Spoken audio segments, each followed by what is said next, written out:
The following program deals with controversial subjects. The theories, opinions, and beliefs expressed are not the only possible interpretation. Viewers are invited to make a judgment based on all available information. Tonight on Encounters, the hidden truth. Nobody really knows why these extraterrestrials are here. Has an attempt to contact alien intelligence led to a close encounter with a UFO? It was stationary and it was sending out the primary colors that had just been sent out by the laser. From Washington, our team of investigators stalked the legendary Bigfoot. I think we scared him as much as he scared us. Have they finally captured Sasquatch with heat-sensitive radar? Yeah, I see him. From Georgia, kids who claim they've had close encounters. I looked up in the trees and there was this thing floating up there. Do the extraterrestrials have a sinister plan? The aliens are trying to create a hybrid mix of themselves and ourselves. From Massachusetts, during a search for a ghostly apparition, a frightening sound is captured on tape that even the experts can't explain. Is this proof of contact with the other side? There are things beyond this. There are other dimensions.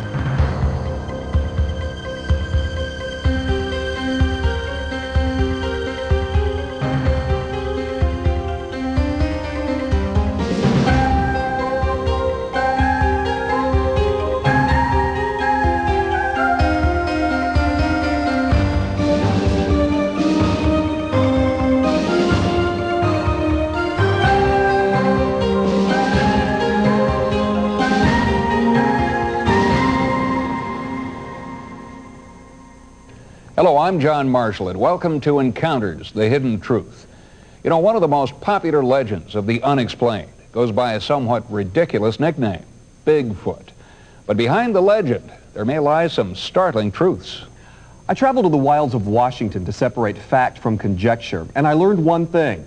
There is a good reason why this legend has endured for thousands of years. Native Americans in the Pacific Northwest called it Sasquatch. European settlers called it Bigfoot, but everyone calls it a mystery.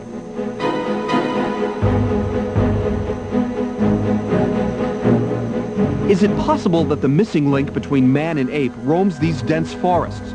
To the hundreds of eyewitnesses who have seen this huge creature, the answer is a definitive yes. When I turned the headlights on him, I think we scared him as much as he scared us. It brought its hand up to block the light, let out a just scary scream. We were looking at it and our brains wouldn't register what it was because we've never seen anything like this before. When I made eye contact with it, it was not like looking in an animal's eyes.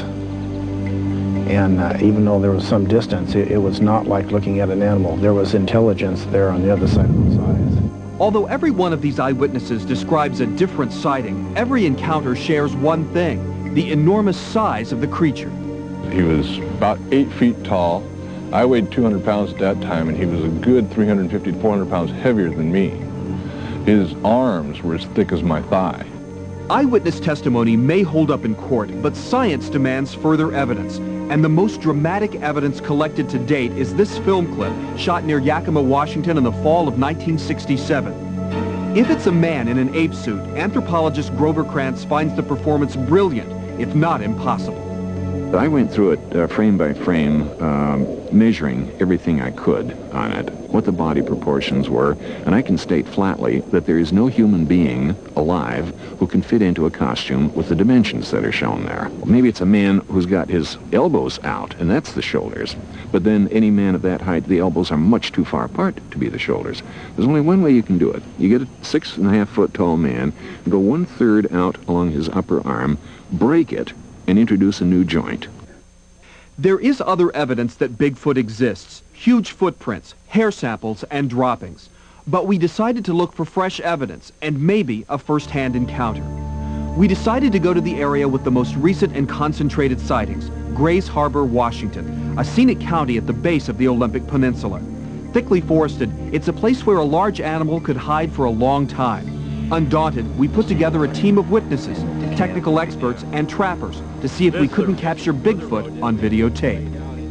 The rough spots, well, I'd say would be about halfway to where that clear cut is. It's 6 o'clock in the morning, the maps are being read, the strategy is being planned. This is the last step before we head into the backcountry to look for Bigfoot. The remote backwoods area we're headed for is a place where Bigfoot was spotted just 3 months ago. Our hunt is nothing new. People have been searching hundreds of years for a creature whose heritage may trace back more than 1 million. This is the jaw of the Gigantopithecus that was found in China. This is a large adult male, and it's only the tooth-bearing part of the jaw that we have. Trying to figure out what the rest of the skull would look like, I came up with this reconstruction for the skull.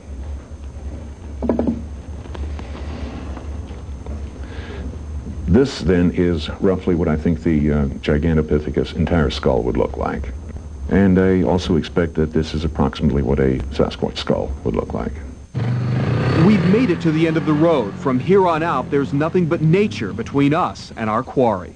Although some people outside the Pacific Northwest might scoff at an expedition like this, around here Bigfoot is taken very seriously. So seriously that one nearby county has declared it a crime to hunt him. If you do kill a Bigfoot there, and if it turns out he's a species closely related to man, you could face murder charges and prison time. Some people believe the only way to prove Bigfoot's existence is to kill one. But on this expedition, the only shooting will be done on video. Not that we wouldn't mind finding one that died of natural causes. We don't believe in killing one just to prove it exists, but we hope maybe someday we'll come across skeletal remains when we're out here, or one that's recently died on its own, or something. But animals that die of natural causes aren't easy to find. If an animal dies on its own, it has the opportunity to choose a place where it dies. And these we virtually never find. Nobody's ever found a bear that died a natural death that I've been able to locate. After establishing camp, we set out to scout the area for signs of the creature. Bigfoot is probably the best-known animal in the world of cryptozoology, the study of animals that are suspected but unproven. And probably the best example of a cryptozoological animal, or cryptid, as we sometimes call them, would be the African gorilla. These were considered by the European scientists to be totally mythological beasts until the first skin and skull came into a European collection in the year 1849. Larry Lund hunted deer and elk in the woods of the Northwest for 20 years. Then he put away his guns and set out after Bigfoot.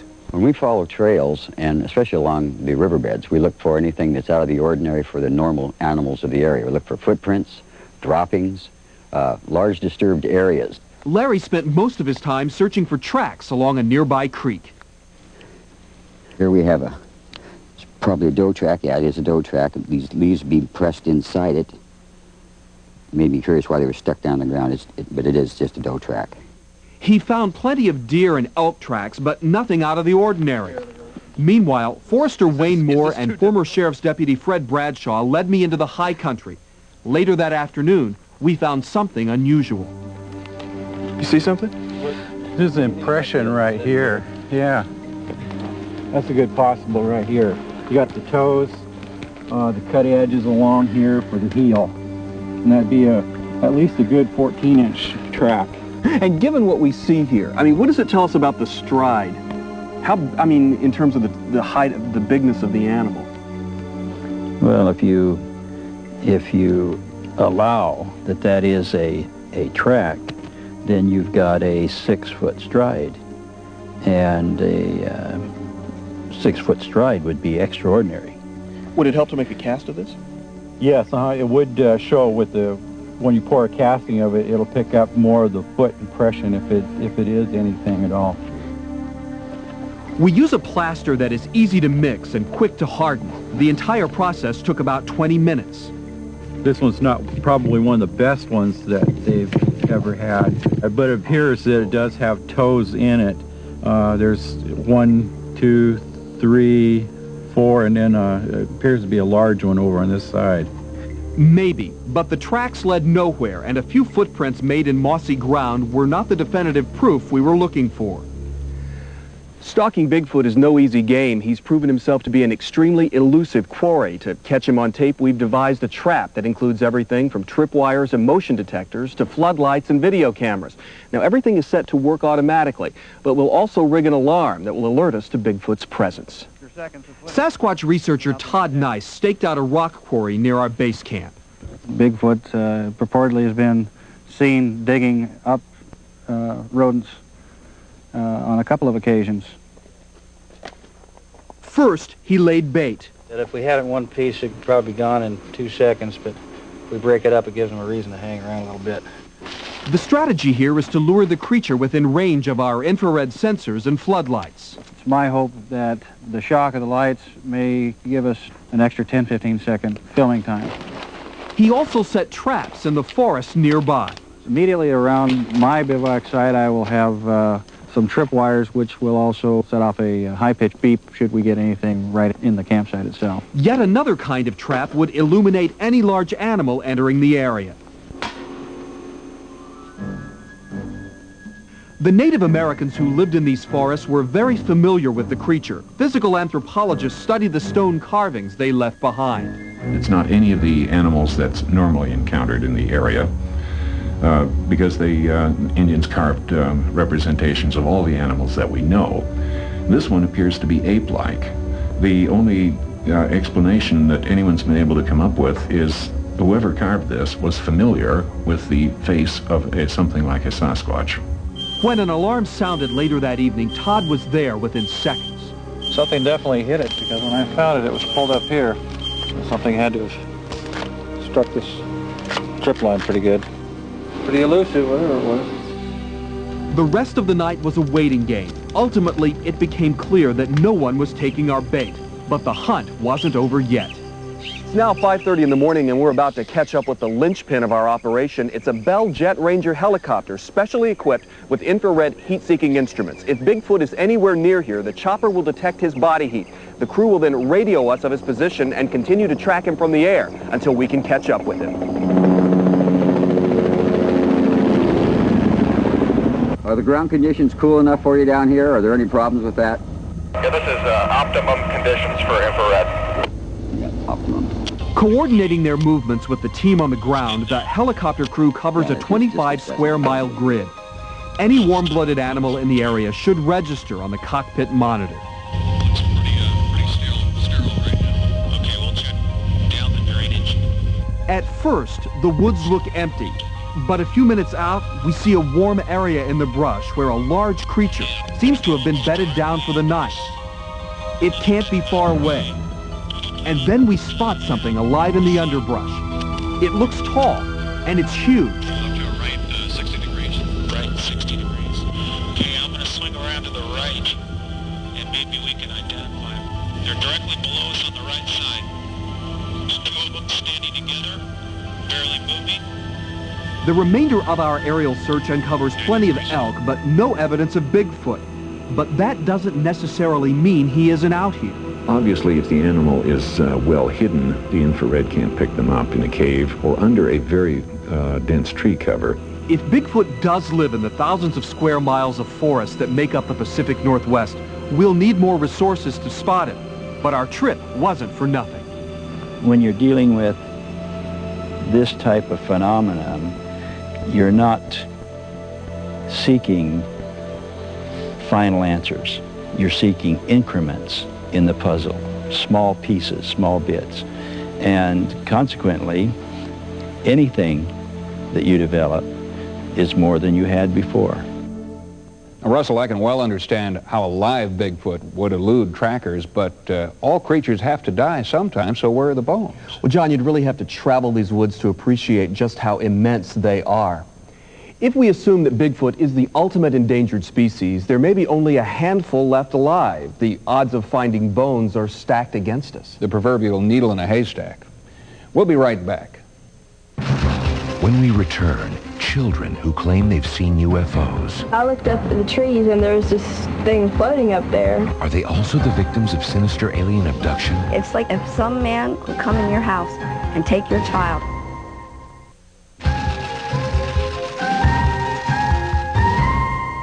An ideal UFO witness would have good eyesight, no financial agenda for making a story up, and no preconceptions. For these reasons, reliable UFO witnesses are not always easy to find.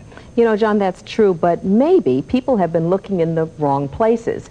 Recently, as part of our ongoing investigation, Encounters went looking in the right place and spoke with children who are convinced they saw a UFO. Here's our story. For more than 4 decades, children have been reporting UFO sightings.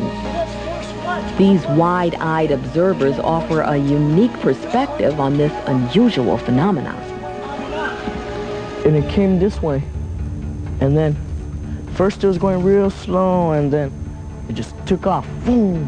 There's two of them up there. Hold on. Look at them, flashing. They're flashing. Hampton, Georgia is a small town near Atlanta. Hello. It was in this well-kept trailer park that a group of ordinary school children encountered a UFO. What'd you see? I looked up at the trees and there was this thing floating up there. I saw something up there and I didn't quite know what it was, and I asked Shannon, I said, what is that? And she said she don't know. And I hollered at Chris. She jumped up and said UFO, so I jumped up and I looked and I saw something black. It was hovering right over the building, but it was real high in the sky. So it hovered right across the over in the sky and over to that radio tower. We were screaming. You were screaming? Yeah. I just sort of, I screamed a little bit, but I just sort of was in shock when I never seen anything like it. This incident was investigated by Michael Norris, an Air Force veteran and chief editor of UFO Encounters. Now, this craft that they described, is this a craft that you've had reportings of before in this area? What's interesting is when we started to report about this particular sighting, and we actually published some of the pictures and drawings that the children had made, I got some calls from people from other parts of the country saying, you know, we've seen this come up before. We have people who say they've also described this same shape, size, with the lights, but yet when you go to officials, whether the FAA or your military bases or the airports, that there is nothing in conventional aircraft that we know of that could explain what it is they saw. The UFO vanished within seconds, but these children will feel the effects of this encounter for a very long time, and more than one will bear the scars of public ridicule. So when you walked into the school and you saw the principal and the teachers laughing at the children's experience, how did you feel? Made me mad. Made me very mad. I saw that principal laughing at those kids and joking around, and I asked him, I said, look at these kids. Can't you tell by looking at them there's something wrong? Sighting a UFO and being ridiculed for reporting it is upsetting enough for a child.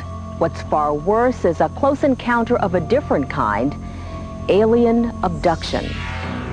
Justin, a 10-year-old living in Lancaster, Pennsylvania, describes his first alien encounter. I fell asleep, and then I woke up a little bit later early in the morning, and I saw these gray beings. And I was just laying there. Then I felt like a device, something around my wrists, my neck, and my ankle. For children who've always relied on adults to protect them, these encounters can be traumatic, but kids aren't the only ones affected. Their parents suffer just as much from feelings of helplessness and fear. Having your child abducted is terrifying no matter who or what is doing it. It's like any other abduction, If some man or some guy with a ski mask would come in your house and take your child, the only difference between your child and mine is mine comes back. When we come back, the terrifying stories of children who are convinced they have been abducted by aliens. Stay with us. When we return, what sinister plan do the extraterrestrials have for our children? The aliens are essentially trying to create a hybrid mix of themselves and ourselves. Our startling investigation continues next. Many children are convinced they have seen UFOs, and a few of these witnesses also believe they have been abducted by aliens. Author Bud Hopkins was one of the first researchers to investigate the abduction phenomenon, and he believes these children are among the most credible witnesses he has ever interviewed. From the Midwest to New York, these stories of alien visitations are strikingly similar. Manhattan-based writer Bud Hopkins has researched thousands of alleged alien abductions. What has emerged through many, many cases is the idea that the aliens are essentially trying to create a hybrid mix of themselves and ourselves. They're interested in our DNA, our genetic makeup, and beyond that, they're interested in our personalities, our affection for our children, our love for one another, a whole kind of range of what we think of almost the most human characteristics we have emotionally. One of his most remarkable cases is that of John Cortiglia, an 11-year-old boy from New York's Lower East Side. When it happened, I had woke up from my sleep and I had the sudden urge to look out the window in my living room. So I got out of my bed and I just, went into my living room. I looked out the window and I saw something emerging from the water. So I didn't know what it was. I just watched it as it came toward my window. And as my mother passed me, I was screaming and she didn't even hear me. So this thing just pulled me through the window. John claims that these aliens took him aboard a UFO.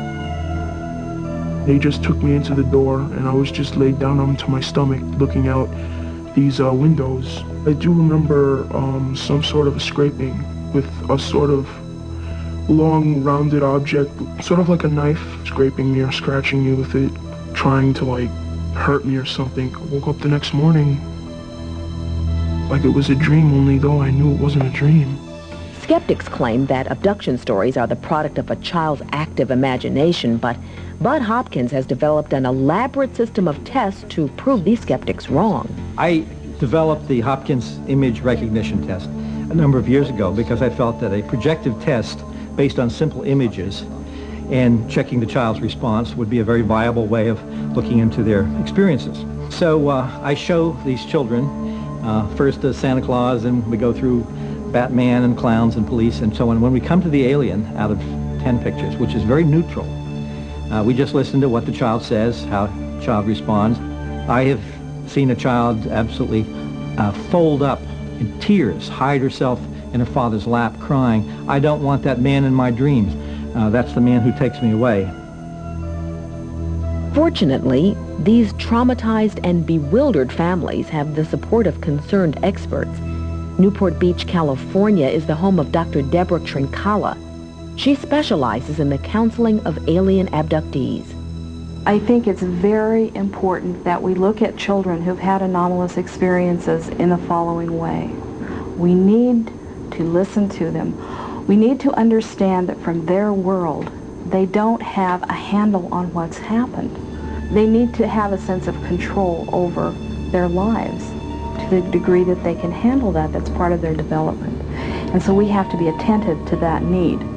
If these encounters are the results of some bizarre alien experiment, why are our children being targeted? And when these children grow up, how will the experiment be concluded? All we and they can do is wait. Now, Sandra, you'll have to admit that most children have pretty active imaginations, and you put that together with all the TV they watch. John, that may be true to some degree, but it's wrong to assume that children would go out of their way to make these kinds of stories up. In fact, joining us tonight are 3 cases in point. They are members of the UFO Investigators and Other Strange Phenomenon Club, all the way from Virginia. They are Wesley Frank, Jonathan Pine, and Kevin Trobaugh. Welcome. Now, you just saw a story. Those children sighted a UFO, told their friends at school, and were ridiculed. They were laughed at. Do you guys believe in UFOs? Oh, yeah. If you do see a UFO, what do you do as investigators? We ask people of that area where we saw it if they saw the same thing. What do you say to kids who say, "Oh, you're making it all up"? Kevin? Well, maybe they don't believe in UFOs, but we do, and we think we saw one. So, we tell them, and if they don't believe us, they don't believe us. Right. What about you, Wesley? If I believe there's UFOs and stuff, then that's all that matters to me. Well, keep looking at the skies. We're glad that you care, and good luck with your investigations. We'll be right back. Coming up next. Nobody really knows why these extraterrestrials are here. Has an attempt to contact alien intelligence led to a close encounter with a UFO? It was stationary and it was sending out the primary colors that had just been sent out by the laser.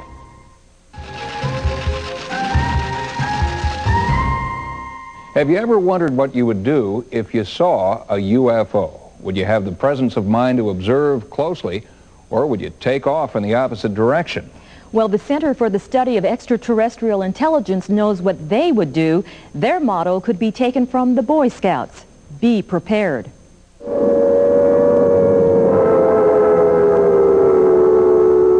flying saucers have invaded our planet. Washington, London, Paris, Moscow are key targets. The whole world is under attack. In the 1950s, visitors from outer space had a straightforward agenda: mass destruction, planetary enslavement, and the equal opportunity employment of nasty death rays. But yesterday's bug-eyed monsters are today's extraterrestrials, and eyewitnesses believe that the day of alien contact is drawing near, if it already hasn't occurred. I'm convinced that there is a small faction within our government that has been grappling for nearly 50 years with the problem of eventual disclosures of alien contact on this planet. I think they've been in possession of information that has convinced them that aliens or non-human intelligence has reached this planet quite some time ago. Dr. Stephen Greer isn't waiting for the government to issue him an extraterrestrial passport. He is the head of the Center for the Study of Extraterrestrial Intelligence, or CSETI. This organization is getting ready for an event they feel is inevitable: the day we first make contact.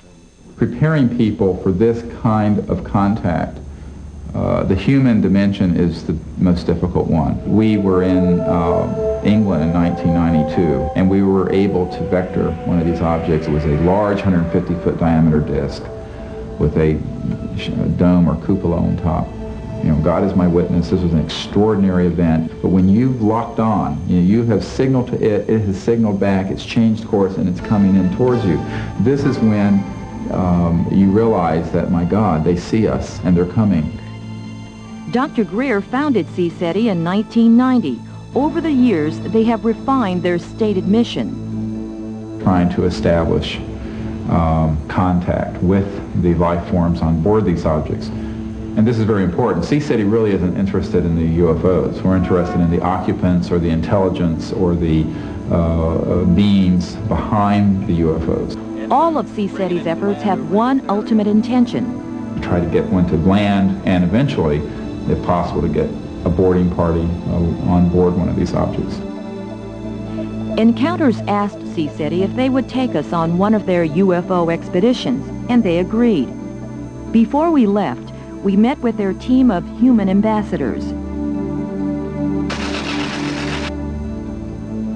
Real excited about it. Just be careful, you know. Caroline O'Patry is excited. She believes there is a chance she will make direct contact with extraterrestrials, but she plans on taking things one step at a time. The game plan is, should there be a sighting and should we be locked on in such a way that the ETI would choose to land and make contact with us, we would be ready to do so. I guess I should take my own flashlight just in case. And I don't know what the weather's going to be like. It's so hot now, but I probably better take my heavy coat. She has learned to put her fears aside and approach contact with an open mind. Whatever you fear or revere, you draw to you. So I don't want to come from fear. Come, be peaceful. You will attract peaceful entities. And what's exciting about CSETI to me is this repeated philosophy of non-hostility, of being diplomats for peace, of being a liaison with humankind and extraterrestrial intelligence. Come on, you guys, we gotta hurry. Okay, Yeah, it's glad to be there. Going to San Fernando Valley, is that where it is? No, Topanga Canyon.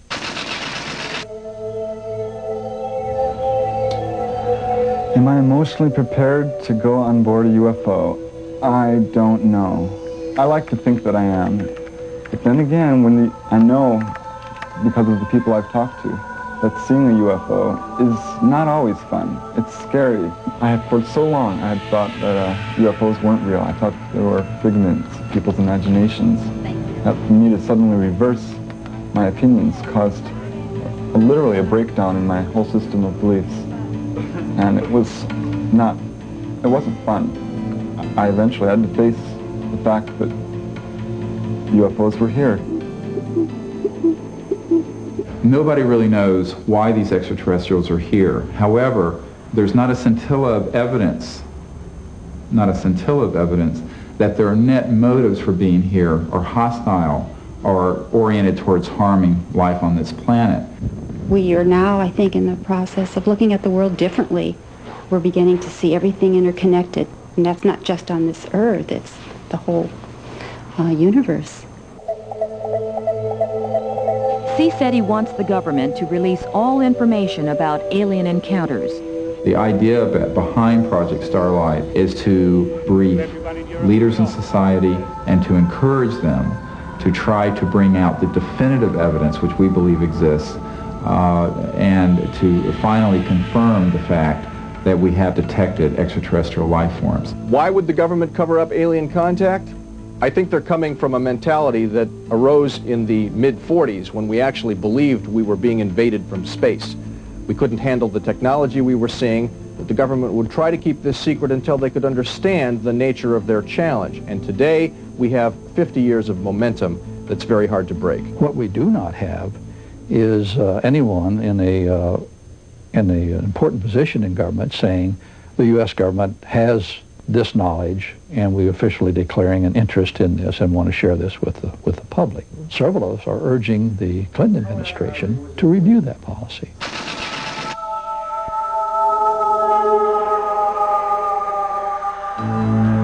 Meanwhile, emotions were high as we reached our contact site. God, this is a great location. How did you happen to choose it? It's an open area, meaning that you have good visibility of the sky, and in addition to that, we've got some good areas where we can land out, put out landing beacons. What about this side right here? Go back a little bit. Closest we can get to a circle and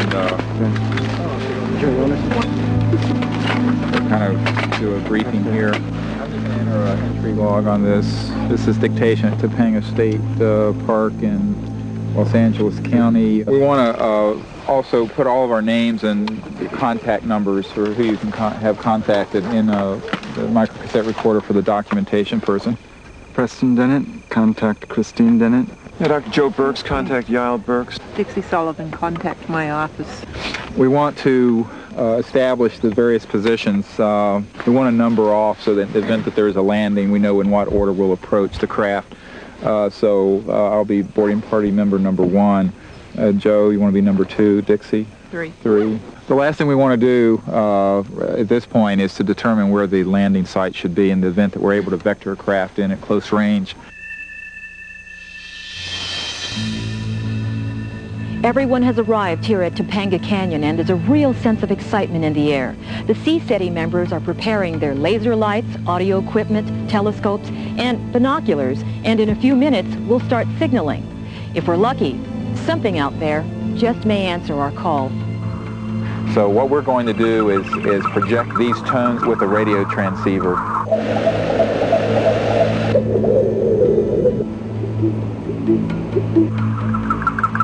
Please put out the landing strobes. We waited for hours, sending out tones and laser light beacons into the darkness.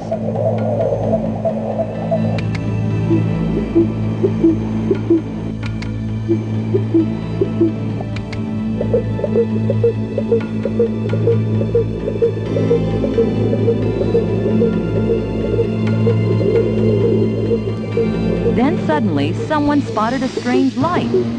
But before we could turn on our camera, it disappeared.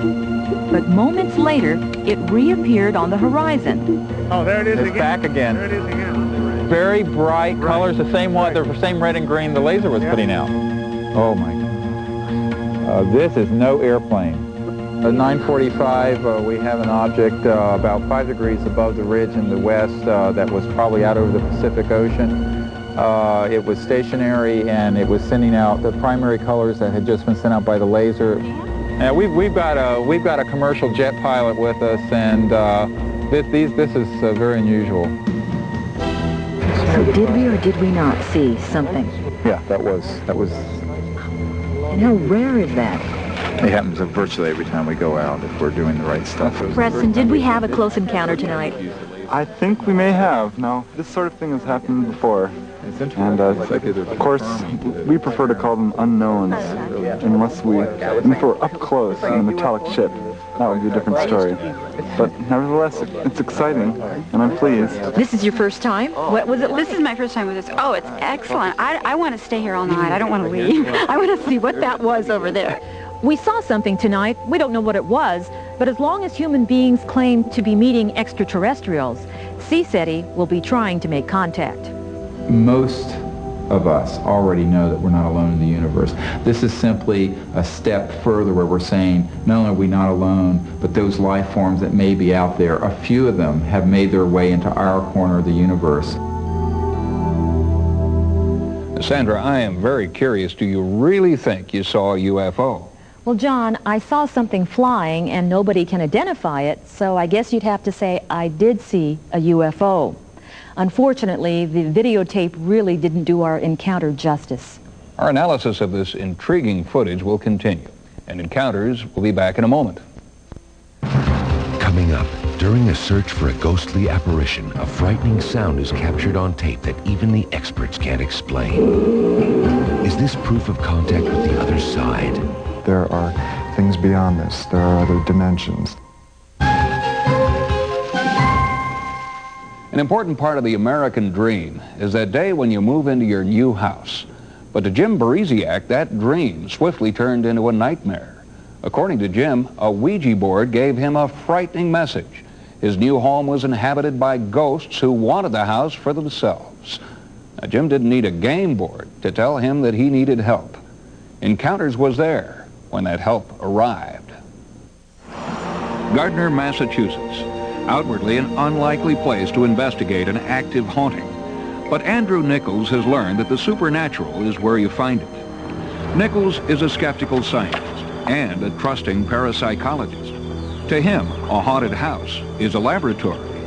I believe that haunting phenomena can be measured using electromagnetic detection devices under certain circumstances, but whether or not it actually represents surviving soul after death, I don't know. Andrew's reputation is at stake with every investigation. To screen out unreliable witnesses, he first administers psychological exams in order to determine their reliability. The second questionnaire we have is an inventory of childhood imaginings, which basically is to determine how fantasy prone you are. Because Andrew's test showed that Jim was firmly grounded in reality. I'd like to show you some of the areas where you've experienced the phenomenon in the house. After Andrew took initial measurements on his own, homeowner Jim Beresiak, who had purchased the house 8 months earlier, gave him a tour. You can see right now. It all began shortly after Jim moved into this huge Tudor house.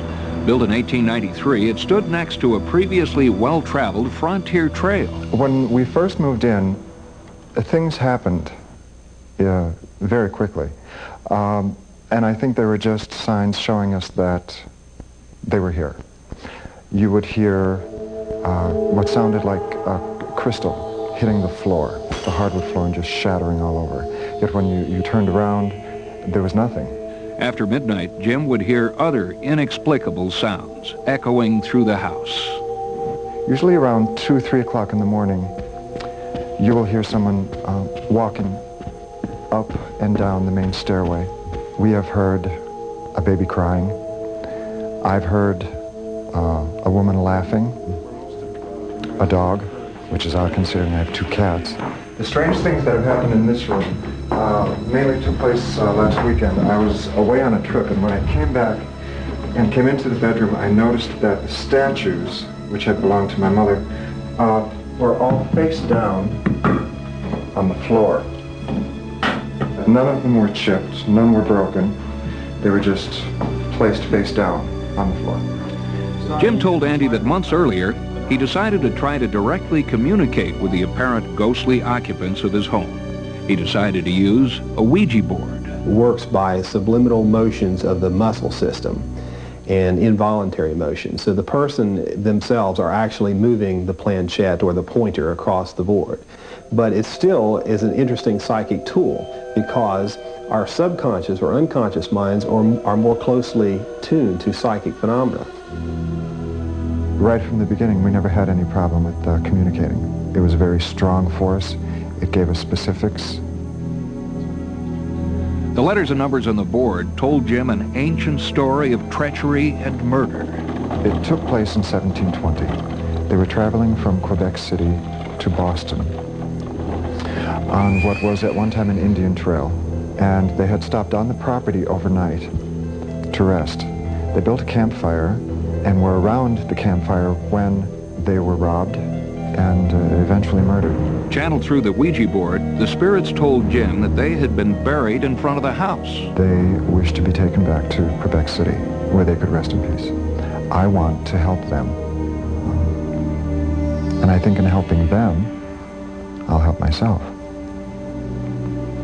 Because then the house will be mine.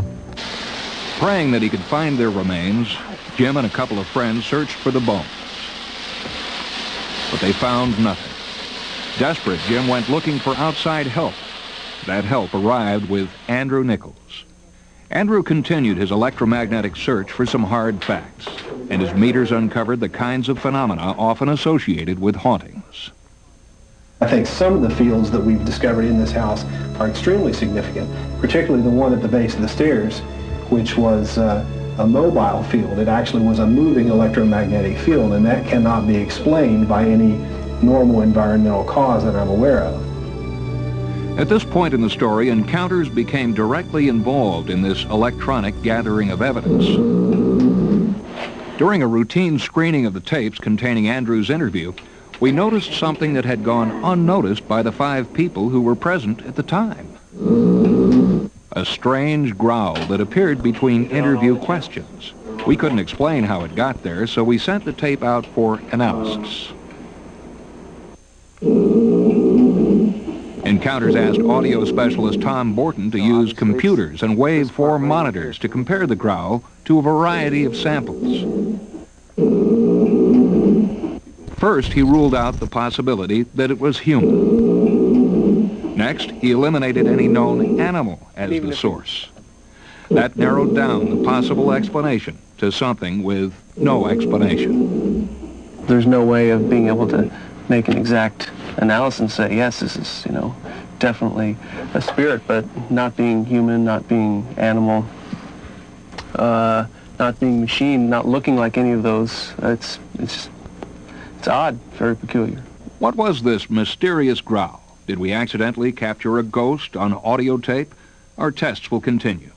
Meanwhile, thanks to Jim Beresiak, Andrew Nichols is one step closer to uncovering the truth about the supernatural.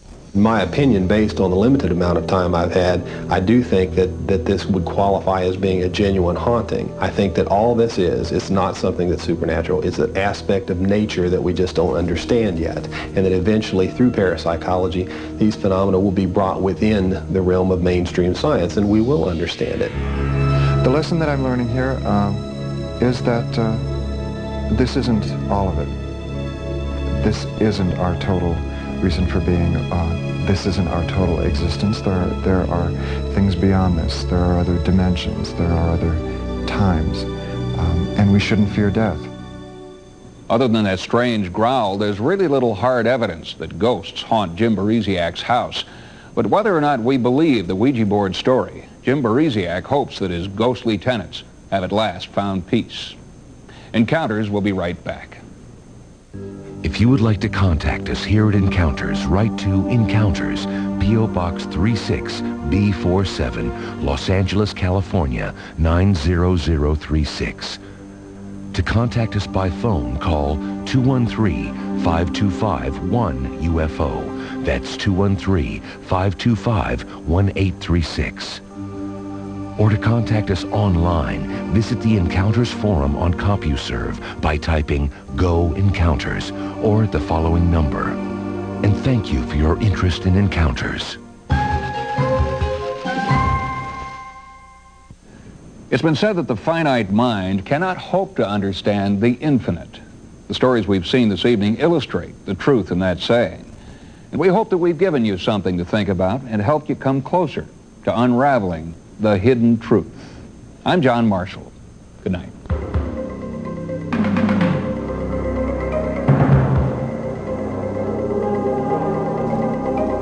Tuesday, October 25th, the Alien Nation saga continues as an all-new world premiere motion picture. 5 years ago, they came to live among us. Now, coming to enslave us again. Their enemies are determined. I've been sent to facilitate the recovery of our slaves. To bring them back. I also plan to take the humans Prepare yourself for Alien Nation Dark Horizon. Coming Tuesday, October 25th to Fox. Parental discretion advised. Now, stay tuned for The Simpsons next.